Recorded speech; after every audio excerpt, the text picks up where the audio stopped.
Tidak mungkin kita tanam ubi hasilnya cabai. Tidak mungkin tanam 1 hektar hasilnya 10 hektar. Itu nilai kejujuran yang luar biasa. Dan sebetulnya ini jenis cilembu, satu spesies. Bisa menciptakan lapangan kerja buat anak-anak generasi muda kita di wilayahnya sendiri. Bersungguh-sungguh pasti hasilnya juga akan memuaskan.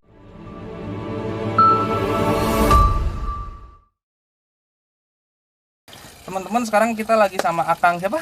Jai Nuri. Kang Jai Nuri sebagai Ketua Paguyuban. Ketua Paguyuban Tani Boled. Ubi Maduratu. Terus dengan Kepala Desa Purwasari Kang Usup, dengan Kang Rizky. mohon Pak Dewan kita yang mantap. Terus dengan Pak Didin nih yang punya petani seluruh Kabupaten Bogor, beliau nih Ketua KTNA. Jadi kalau ngomongin pertanian ya beliau lah ngobrol gitu. Nah, di sini kita mau ngebahas terkait Boled. Ya, Hui. Hui. Nah, jadi Hui ini asal dari Rahong ya? Rahong Situ Uncal. Rahong Situ Uncal. Jadi ratu teh naon tadi nanti? Rahong Situ Uncal sebenarnya mah singkatan sih ya tapi Kang.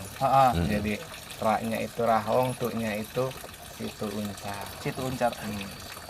Kunaon diberi ngaran Rahong Situ Uncal? Pan bisa ngaran yang lebih bagus gitu. Ya, karena memang muasal budidaya ubi madu itu berasal dari RW 01, tepatnya di Gang Rahong, Kampung Situ Uncal. Jadi brand tersebut adalah menunjukkan bahwa wilayah kita punya komoditi spesial. Betul. Luar.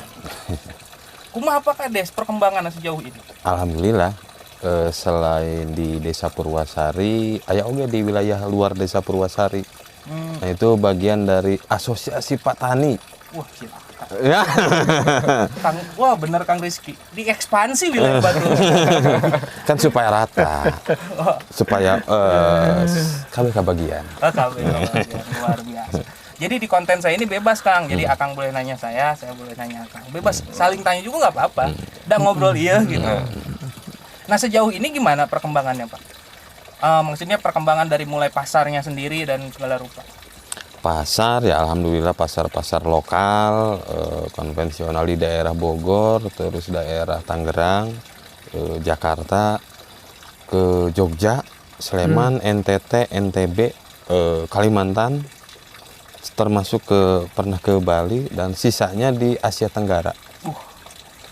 Luar biasa potensi. Iya. Buat Kang Rizky ini gimana Kang Rizky ini? Hui unggul lebih ke Asia Tenggara cenah, luar biasa. saya juga belum pernah kan keliling ya. Hui mah atos gitu. Jadi yang pertama saya mau apresiasi sebesar-besarnya kepada Kang Kades, Kang Ucuy-nya yang sudah berjibaku, bekerja keras, bekerja ikhlas, bekerja tuntas untuk menghidupkan warganya yang hari ini juga turut difasilitasi oleh Kang Januari. Ya, disebutnya Pak Jenderal Lapangan. Jenderal Lapangan Petani ya, yang punya Hui di Ratu ya, di Rahong Situ Uncal. Ya. Jadi saya berharap semangat bertani ini bisa ditularkan Pak Jenderal nih. Siap.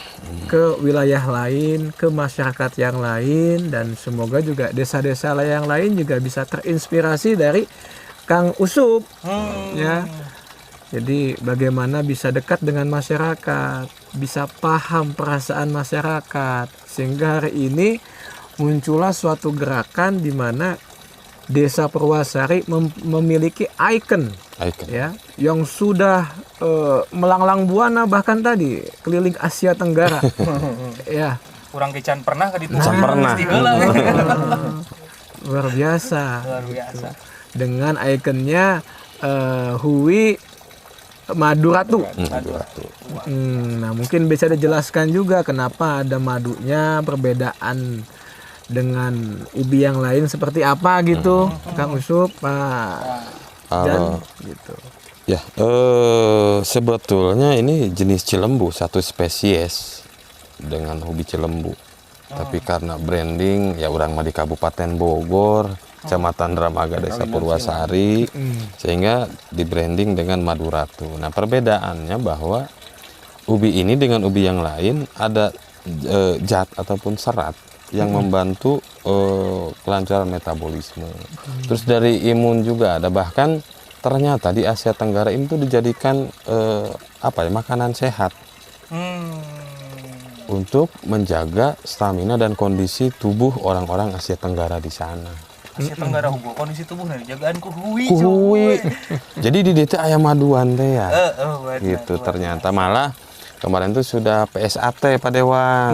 PSAT sudah keluar hasil labnya bahwa memang ini aman dan memang ada zat yang dimiliki oleh ubi Madu Ratu. Luar. Mantap ya ubi Ratu. Iya. Kudu iya jangan hanya ekspor aja. Iya. Kalau bisa seluruh Kabupaten Bogor bisa menikmati nih ubi Ratu gitu. Nah, ini Pak Ketua Paguyuban eta mah. Ya, sebetulnya dari sisi ekonomi juga ini sangat menjanjikan, Pak. Ternyata setelah kita melakukan budidaya ubi Madu Ratu ini, banyak tenaga-tenaga lokal yang bisa terserap. Karena memang permintaan pasar itu tidak hanya di kebun saja. Bahkan ketika itu harus dibawa dan dikemas, kita harus melibatkan masyarakat lokal. Salah satunya adalah ibu-ibu. Ketika kita mau tanam, berarti kan harus siap bibit dan lain-lain, sehingga kita mengaryakan ibu-ibu. Nah, buruh taninya sendiri ketika siap tanam dia harus mengolah tanah, sehingga buruh tani juga ikut terlibat di dalamnya.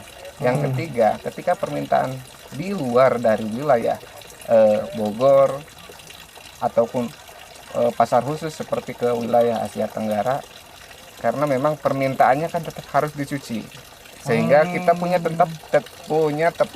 tempat penyucian khusus dan kita mengaryakan ibu-ibu di situ. Alhamdulillah. Mantap gitu banyak. Nah, itu ketua KTN-nya kita tanya ya. Cuma rada beda buat ketua KTN aman nih. Walaupun kan Hui mah udah diborong ini semua ngomongin soal Hui mah Pak Didin. Nah, sekarang kita ngomongin petani milenial nih Pak Didin. Kebanyakan kan milenial sekarang ngapain sih bertani dah?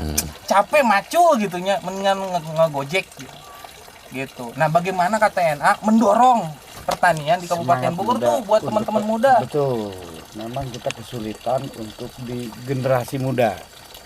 Nah, untuk itu dari program provinsi, kabupaten, dari pusat juga kita mendorong untuk petani milenial. Nah, di mana petani milenial jadi lain budak ngora langsung apruk-aprukan di sawah. Apruk-aprukan sawah suka mancing. Tetap kita menggunakan petani-petani yang sepuh, yang namanya petani milenial. Kalau kita disimpan di produksi di hulu itu nggak mungkin. Nah, betul. Otomatis petani milenial nah kayak gini dihilir di pemasaran. Contoh model pemasaran dari tim Pak Jejen, banyak kan mayoritas anak-anak muda. Luar biasa. Itu. Jadi inti nama kumaha carana bisa menciptakan lapangan kerja buat anak-anak generasi muda kita di wilayahnya sendiri. Contoh model Pak Jejen di ubi madu, ubi Ratu Madu. Alhamdulillah. Intinya bisa meningkatkan taraf pendapatan petani di wilayah dan sekitarnya. Mantap. Itu. Dan saya berharap ke depannya mungkin tidak menutup kemungkinan di Purwasari aja Kang Rizky, ya. Pasti kita ekspansi ke luar daerah juga. Tetap kalau memang menguntungkan kenapa tidak? Yuk kita gabung Betul. di komoditi ini. Benar. Jadi intinya bahwa pertanian itu tidak hanya membahas terkait ketahanan pangan. Pertanian itu tidak hanya membahas terkait kesediaan pangan di wilayah, tapi Tidak. pertanian membahas bisnis. Satu Bagaimana- bisnis, kebangkitan ekonomi juga di desa. Betul. Itu harapan Tapi kami ke masyarakat depan. sekarang, Pak, teman-teman milenial, kalau nggak dioprok heula ku bahasa masuk bisnis, untung gede ya. Nah itu. Kurang ini Nah, teh. mungkin di sini ada Pak Dewan. Gimana kita tuh kita menurut hanya Kang berharap aja masukannya. Cobalah. Masukan dari KTN ya ke Dewan. Gimana caranya supaya kita kalau ngebentuk kelompok taruna tani milenial memang rada susah ya, hanya beberapa orang saja. Tapi kita mendorong ke Pak Dewan gimana caranya supaya sekolah yang masih memiliki potensi pertanian, terutama SD dan SMP kelas 6 sudah mengerti di pertanian, tolong dimasukkan ekstrakurikuler bidang pertanian di wilayahnya. Jadi ke depannya kita paham, oh ternyata dunia ini luas. Betul. Pertanian itu menarik. Menarik. Jadi kalau kita berangkat dari petani milenial, kalau saya melihat dari sudut pandang di mana pertanian ini merupakan suatu legacy, merupakan suatu warisan dari Bapak Jejen, Bapak Didin, Kang Usup kepada penerus selanjutnya.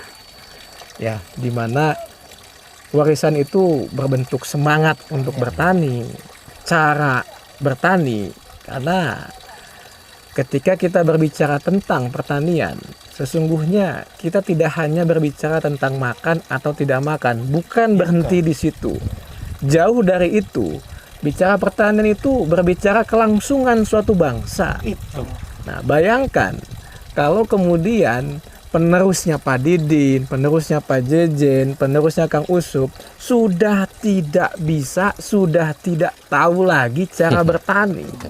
Sudah tidak memiliki semangat bertani, tidak memiliki semangat bercocok tanam. Ini bangsa akan kerepotan, Mbak. Betul.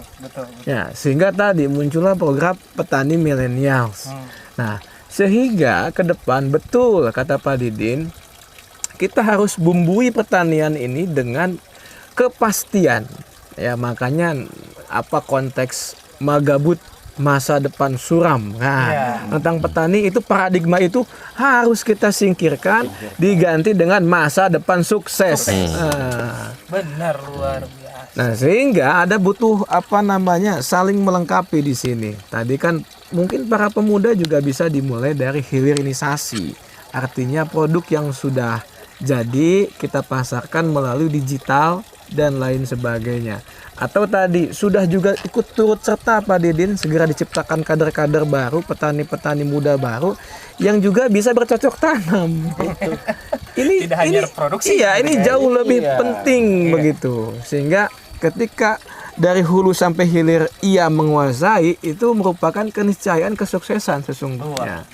Tinggal ketekunan, kedisiplinan, ya tadi kolaborasi antara rekan-rekan, saya kira itu bisa menjadi kepastian masa depan. Luar biasa, filosofi banget. Bisa makan hui. Makan kan hui. Terakhir Pak, karena ini ngomongin hui Pak Dewan, saya minta filosofi atau quotes deh soal hui ke Akang heula. Pak Kades lah dah. Abang apa Kades soal hui? Soal hui nyalamun teu ti ayeuna arek iraha. Gitu. Lamun lain urang nyarek saha. Betul. Tadi kata Pak Dewan bukan soal makan atau tidak makan. Tapi kan petani ini adalah penyangga tatanan negara Indonesia. Nah, bagaimana kita membangun Indonesia ini ya dari kampung, dari desa-desa. Nah, mudah-mudahan ke depan ini ada Pak Dewan, Ketua KTNA, ada Jenderal Petaninya. Nah, ini kan kenapa ini lari ke sini bahwa di 2016 itu sempat Rp300 ubi, sehingga 200 ton itu dibiarkan di sawah. Boro-boro menghasilkan. Terurang 2019 dan terakhir 2022. Bulan 3 dan 4. Nah, itu genep 500 sampai 700 telah laku dan lain sebagainya. Jadi tadi petani kudu mukti. Jadi poinnya filosofi quotes-nya itu dari Pak Lurah, hui itu kudu ditanam ti ayeuna. Lamun teu ditanam ti ayeuna ira rek tumbuh gitu kan. Jadi mulailah sesuatu maka kita akan menghasilkan hal itu dari sesuatu tersebut. Betul kan? Nah, sekarang Pak Dewa. Abdi ya? Ngomong hui ya. Quotes-nya tentang hui. Wah, ini dadakan ya. Tadi di skenario nggak ada. Iya, bicara pertanian. Kemudian hari ini kita berada di tengah ladang Hui Maduratu, di mana ubi ini mengajarkan kita arti kejujuran. Di mana ketika kita bertanam ubi, maka panennya pun akan ubi. Ketika kita menanam 1 hektar, panennya pun akan 1 hektar. Tidak mungkin kita tanam ubi, hasilnya cabai. Tidak mungkin nanam 1 hektar, hasilnya 10 hektar. Itu nilai kejujuran yang luar biasa. Dan tentu saja, apa yang kita tanam, itulah yang akan kita tuai. Hal jazaul ihsani ilal ihsan. Jadi, apa yang kita tanam tentang kebaikan, akan kembali lagi dengan kebaikan. Insya Allah bertani adalah pekerjaan yang bermartabat, bertani adalah pekerjaan yang jujur, dan insya Allah keberkahan melimpah kepada para petani. Luar. Akang? Ya, yang pasti kalau saya mah manjada wajada. Iya. Memang bersungguh-sungguh pasti hasilnya juga akan memuas. Masya Allah. Bapak Ketua. Lin, kudu make ayat deui. Ayo, Ar-Rahman gas. Ayo non. Udah pakai ayat. Soalnya lulusan gontol. Ingin saya, kalau petani sudah jelas, jujurna, rajinna sudah jelas, sudah pasti panennya pun akan dia dapat. Pengen saya ke depan dari milenial ini, dia nanti akan bangga di hadapan calon mertuanya. Masya Allah. Tidak gengsi jadi petani, itu harapan saya ke depan. Jadi jangan sampai pekerjaan naon petani, malas juga minantu petani. Insya Allah ke depan tidak akan lagi terjadi demikian. Yang saya inginkan, anak-anak muda sekarang harus bangga di hadapan calon mertuanya. Wih, benar. Jadi petani. Ada yang dengan pas 2 yang segini ngomong naon. Mantap. Teman-teman yang lain udah, tinggal saya berarti ya. Iya. Jadi quote saya adalah bertani itu adalah bukan hanya tadi makan, bukan hanya untuk kebutuhan kita, tapi bertani adalah wujud kita mengabdi ke bumi dengan mengelola bumi. Alhamdulillah. Iya.